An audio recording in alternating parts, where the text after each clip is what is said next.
Assalamualaikum warahmatullahi wabarakatuh. Halo teman-teman, kembali lagi di Alkuna Channel. Di video kali ini, kita akan mempelajari larutan elektrolit dan non-elektrolit.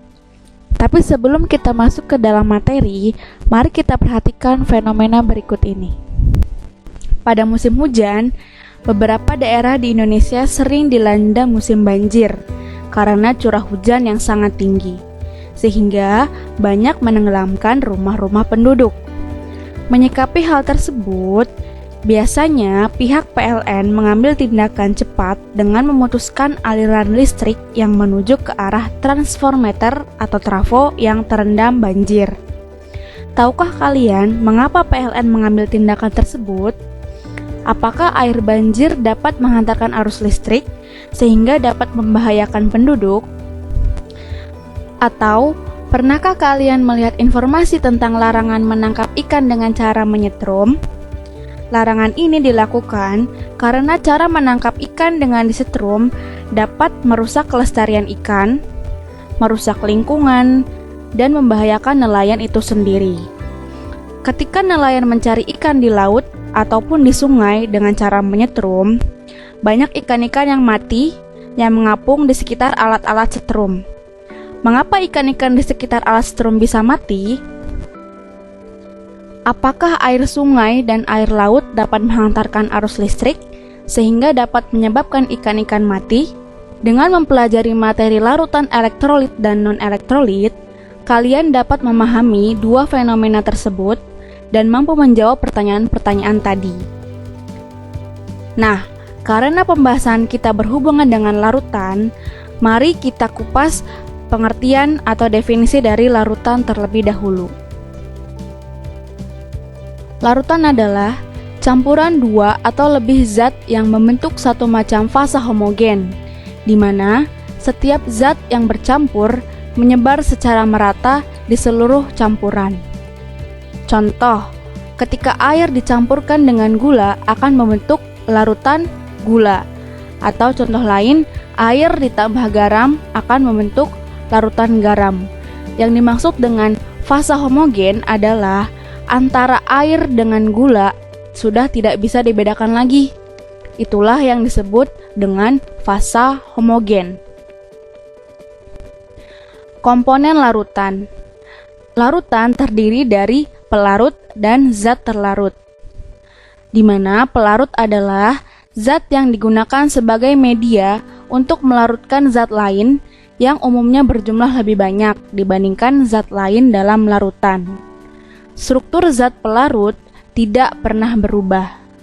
Sedangkan zat terlarut adalah komponen dari larutan yang memiliki jumlah sedikit dalam larutannya. Struktur zat terlarut bisa berubah. Contoh, di sini ada air dicampurkan dengan gula akan membentuk larutan gula. Air di sini bertindak sebagai pelarut, jumlahnya lebih banyak. Sedangkan gula di sini bertindak sebagai zat terlarut, jumlahnya lebih sedikit dibandingkan air. Ketika gula dicampurkan dengan air akan membentuk larutan gula. Di sini bisa kita lihat struktur air sebelum dicampur dan setelah dicampurkan dengan gula, strukturnya tidak pernah berubah. Sedangkan gula sebelum dicampurkan dengan air bentuknya adalah padatan atau kristal. Sedangkan ketika gula telah dicampurkan ke dalam air, strukturnya berubah. Sudah tidak terlihat lagi padatan dari gula tersebut. Artinya, gula mengalami perubahan struktur dari kristal menjadi molekuler yang tidak bisa dilihat oleh kasat mata. Nah, berdasarkan kemampuannya dalam menghantarkan listrik, larutan dibagi menjadi dua. Ada larutan elektrolit dan larutan non-elektrolit. Apakah yang dimaksud dengan larutan elektrolit dan larutan non-elektrolit? Larutan elektrolit adalah larutan yang dapat menghantarkan listrik, sedangkan larutan non-elektrolit adalah larutan yang tidak dapat menghantarkan listrik. Contohnya seperti gula atau urea. Nah, larutan elektrolit ini dibagi lagi menjadi dua. Ada larutan elektrolit kuat dan larutan elektrolit lemah. Larutan elektrolit kuat adalah larutan yang dapat menghantarkan listrik dengan kuat. Senyawa yang termasuk ke dalam larutan elektrolit kuat antara lain adalah asam kuat seperti HCl, HBr, Hi, H2SO4, dan HNO3. Selanjutnya ada basa kuat seperti NaOH, KOH, MgOH2, dan LiOH. Dan garam dari asam dan basa kuat seperti NaCl, MgCl2, dan KCl. Sedangkan elektrolit lemah adalah larutan yang daya hantar listriknya lemah. Senyawa yang termasuk ke dalam elektrolit lemah antara lain H2O atau air, CH3COOH atau cuka, NH3, AgCl, dan PbCl2. Lalu, mengapa larutan elektrolit dapat menghantarkan arus listrik sedangkan larutan non-elektrolit tidak? Alasan ini dikemukakan oleh Svante August Arrhenius. Beliau adalah seorang ilmuwan. Menurut beliau, alasan mengapa larutan elektrolit dapat menghantarkan arus listrik adalah: yang pertama, dalam larutan, zat elektrolit terurai menjadi ion-ion bermuatan listrik dan ion-ion tersebut selalu bergerak bebas. Yang kedua, semakin banyak jumlah ion yang terkandung dalam larutan elektrolit, maka daya hantarnya akan semakin besar. Yang ketiga, zat elektrolit kuat terurai sempurna sehingga menghasilkan banyak ion. Yang keempat, zat elektrolit lemah terurai sebagian sehingga jumlah ion yang dihasilkan sedikit, makanya daya hantar listriknya juga lemah. Dan yang terakhir, dalam larutan, zat non-elektrolit tidak terurai menjadi ion-ion, melainkan tetap dalam bentuk molekul yang tidak bermuatan listrik. Artinya, kesimpulannya, larutan elektrolit mengapa dia bisa menghantarkan arus listrik? Karena dalam larutan dia menghasilkan ion-ion, sedangkan zat non-elektrolit di dalam larutan tidak terurai menjadi ion-ion. Selanjutnya, sifat hantar listrik larutan elektrolit. Tadi sudah dijelaskan sebelumnya kalau larutan elektrolit bisa terurai menjadi ion-ion. Artinya, larutan tersebut atau senyawa tersebut mengalami reaksi ionisasi. Di sini ada contoh reaksi ionisasi senyawa ion. Reaksi pada senyawa ion disebut juga reaksi disosiasi, di mana senyawa ion ini seperti pada materi sebelumnya terbentuk dari senyawa yang memiliki ikatan ion, yaitu antara atom logam dengan non-logam. Contohnya NaCl. Larutan NaCl ketika diuraikan, dia akan membentuk ion Na+ dan Cl-. Mengapa Na ini bermuatan +1 dan Cl bermuatan -1? Karena Na adalah golongan 1A, di mana semua golongan 1A akan cenderung melepaskan satu elektronnya membentuk ion positif, sehingga Na di sini bermuatan +1. Sedangkan Cl bermuatan -1 karena Cl letaknya di golongan 7A, di mana semua unsur di golongan 7A untuk mencapai kestabilannya dia akan menangkap satu elektron untuk memenuhi aturan oktet. Karena dia menangkap satu elektron, maka muatannya menjadi -1. Nah, Na+ dan Cl-. Di sini Na+-nya jumlahnya 1 ion, Cl-nya jumlahnya 1 ion. Artinya NaCl ketika diuraikan atau mengalami reaksi ionisasi, jumlah ionnya ada 2. Untuk jumlah ion 2 dinamakan elektrolit biner. Oke, selanjutnya adalah reaksi ionisasi senyawa kovalen. Contohnya ada larutan K2SO4. Kalau sebelumnya larutan NaCl itu terdiri dari dua unsur. Di sini ada larutan K2SO4. Dia terdiri dari 3 unsur. Ada unsur K, unsur S, dan unsur O. Nah, cara memisahkan ionnya di sini, kalau ada unsur O dan sebelumnya ada unsur lain, maka unsur O dan unsur lain tersebut dia merupakan satu kesatuan. Jadi di sini ada ion SO4 dan ada ion K. Nah, kita lihat K dulu. K di sini merupakan unsur golongan 1A. Sama seperti Na tadi. Berarti K akan lebih mudah atau cenderung membentuk ion K plus 1. Nah, angka 2 ini menunjukkan jumlah K-nya. Dalam senyawa K2SO4, di sini K-nya jumlahnya 2. Maka ketika diionisasi, ion K plusnya jumlahnya ada 2. Jadi angka 2-nya ditaruh di depan sebagai koefisien.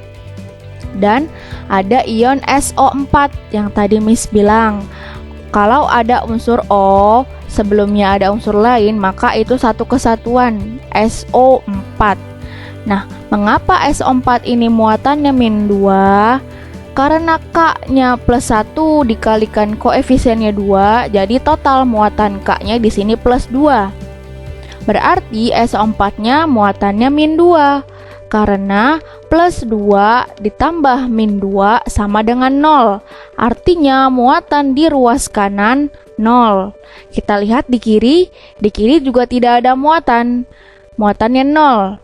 Maka untuk membuat reaksi ionisasi, kita harus menjumlahkan muatan positif dan muatan negatifnya harus sama dengan 0. Karena senyawa sebelum diionisasinya tidak ada muatan atau muatannya sama dengan 0. K plusnya jumlah ionnya 2 dan SO4 2 minnya jumlah ionnya 1, maka total jumlah ion di antara K2SO4 ada 2 tambah 1 sama dengan 3. Untuk jumlah ion 3 dinamakan elektrolit terner.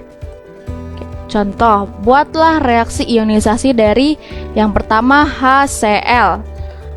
Nah, bisa kita lihat di sini terdiri dari 2 unsur.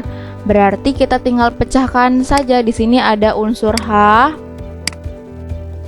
dengan unsur Cl. H di sini merupakan golongan 1A. Berarti dia akan cenderung membentuk ion positif. Jadi ionnya di sini adalah H+. Sedangkan Cl di sini adalah golongan 7A. Berarti dia akan menangkap 1 elektron biar stabil, memenuhi aturan oktet. Jadi Cl di sini akan cenderung bermuatan -1 atau Cl-.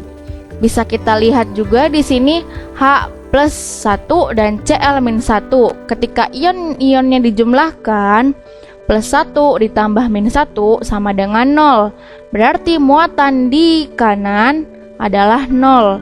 Dan di kiri juga tidak ada muatan atau muatannya 0. Maka reaksi ionisasi dari HCl adalah H plus dan Cl-.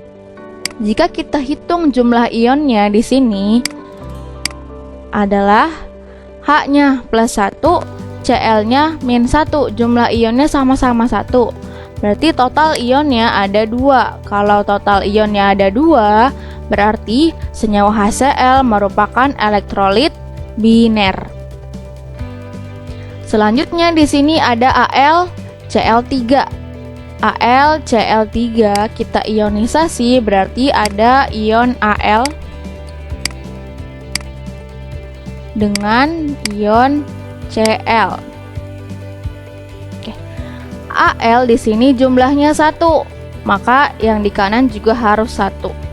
Nah, Al di sini kita lihat muatannya, dia itu golongan 3A. Kalau 3A berarti cenderung melepas 3 elektron, maka Al akan cenderung bermuatan 3+. Cl tadi -1 kan, sama Cl-nya -1. Karena di sini Cl-nya jumlahnya 3, maka di ruas kanan Cl-nya harus dikalikan 3, taruh di depan sebagai koefisien. Jadi AlCl3 ketika diionisasi akan membentuk Al3+ dan 3Cl-. Atau cara lainnya juga bisa seperti ini. Untuk melihat muatan Al berapa, kita lihat tetangganya. Tetangganya Cl. Cl-nya jumlahnya 3. Artinya muatan Al di sini adalah 3+.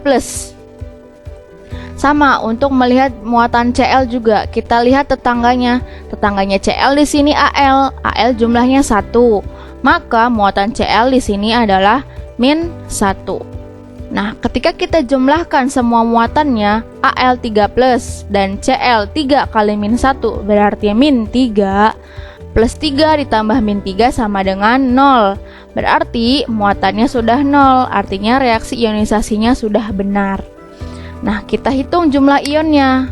Al3+ di sini ada 1. Sedangkan Cl-nya ada 3, berarti 1 ditambah 3. Jumlah ionnya adalah 4. Yang terakhir di sini ada senyawa MgSO4. Ada 3 unsur ya di sini. Yang tadi sudah dikatakan sebelumnya, kalau ada unsur O sebelumnya ada unsur lain, maka itu satu kesatuan. Maka pemenggalan ionnya di sini untuk MgSO4 ada ion Mg dan ion SO4. Mg seperti kita tahu dia letaknya di golongan 2A. Artinya dia akan cenderung melepaskan 2 elektron, membentuk ion 2+. Maka di sini Mg-nya muatannya 2+. Karena Mg-nya di sini 2+, berarti SO4-nya karena sama-sama jumlahnya 1, Mg dengan SO4, maka SO4-nya muatannya juga 2-. 2+ ditambah 2- sama dengan 0. Berarti muatannya sudah 0. Berarti reaksinya sudah benar, reaksi ionisasinya. MgSO4 ionisasi menjadi Mg2+ ditambah SO4 2-. Kita hitung jumlah ionnya di sini. Mg2+-nya ada 1. Koefisiennya 1 ya. SO4 2-nya ada 1. Berarti 1 ditambah 1 2. Maka jumlah ion dari MgSO4 ada 2. Dia termasuk elektrolit biner. Nah, untuk larutan elektrolit, dia juga punya yang namanya derajat ionisasi atau alfa. Derajat ionisasi adalah kemampuan suatu zat untuk terion dalam larutannya, dinyatakan dengan derajat ionisasi atau alfa. Alfa atau derajat ionisasi rumusnya adalah jumlah mol yang terionisasi dibagi jumlah mol yang dilarutkan. Nah, untuk elektrolit kuat, nilai alfanya atau nilai derajat ionisasinya akan sama dengan 1.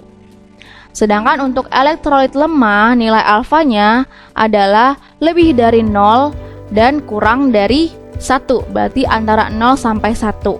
Sedangkan untuk non-elektrolit, alfanya sama dengan 0 karena dia tidak menghantarkan listrik. Nah, selanjutnya membandingkan larutan elektrolit kuat, elektrolit lemah, dan non-elektrolit berdasarkan percobaan. Di sini ada larutan garam atau NaCl.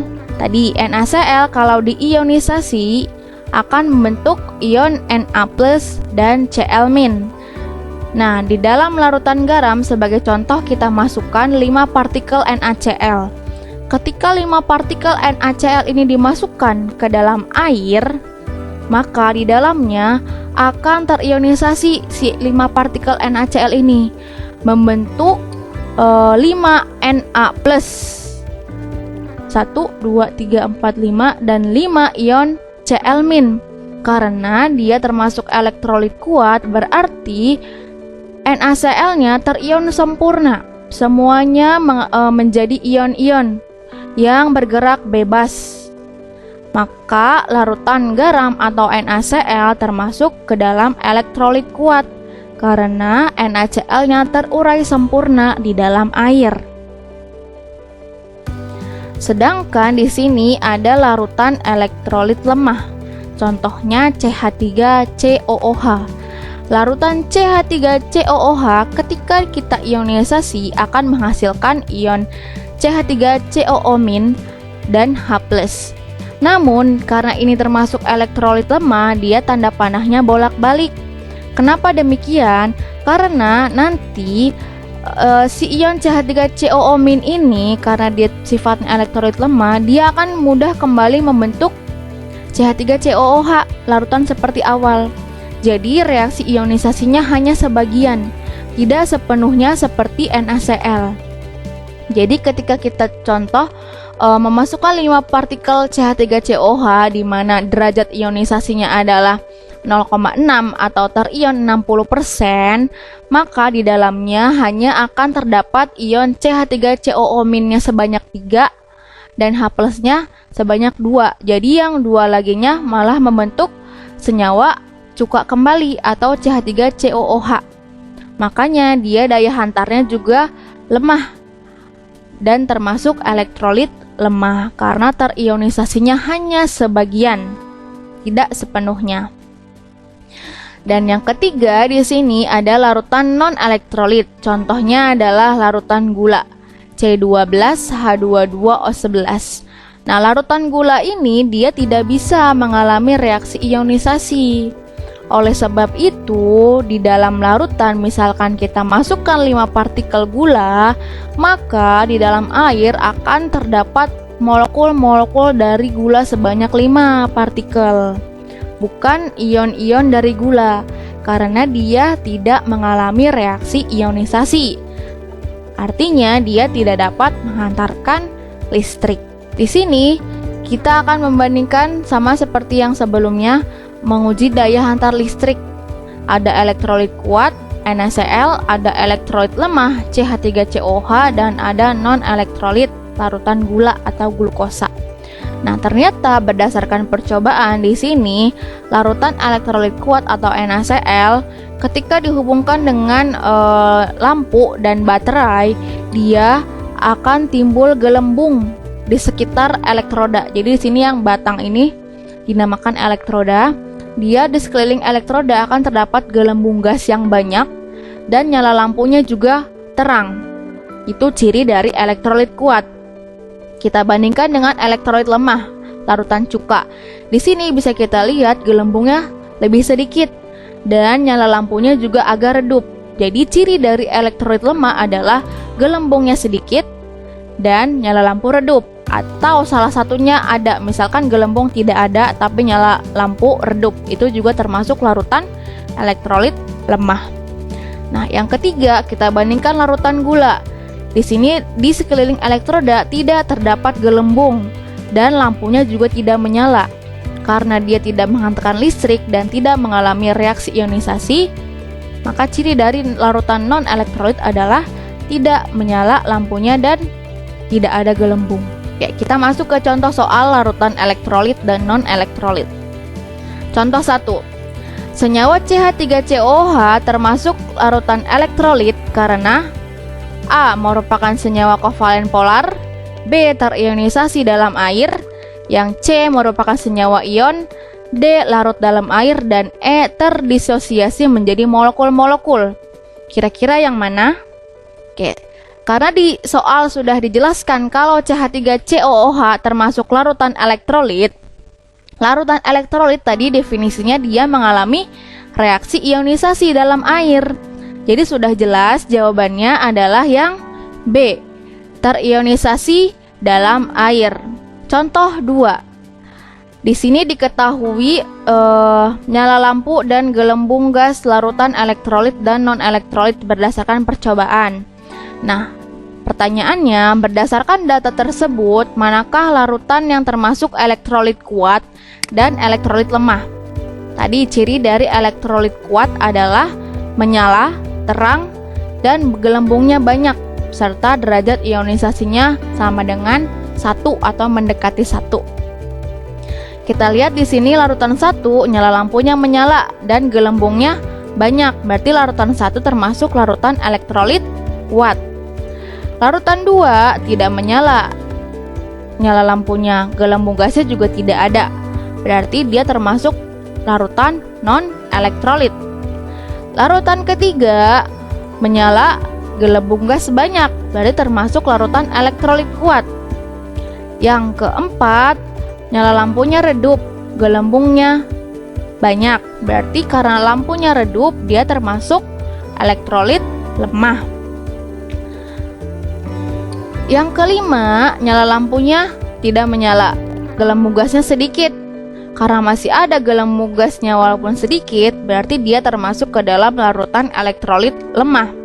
Jadi kesimpulannya, yang termasuk elektrolit kuat dan elektrolit lemah adalah tadi 1 dan 2. 1 di sini menyala banyak, yang kedua tidak menyala tidak ada. Berarti yang poin A larutan elektrolit kuat dan non elektrolit.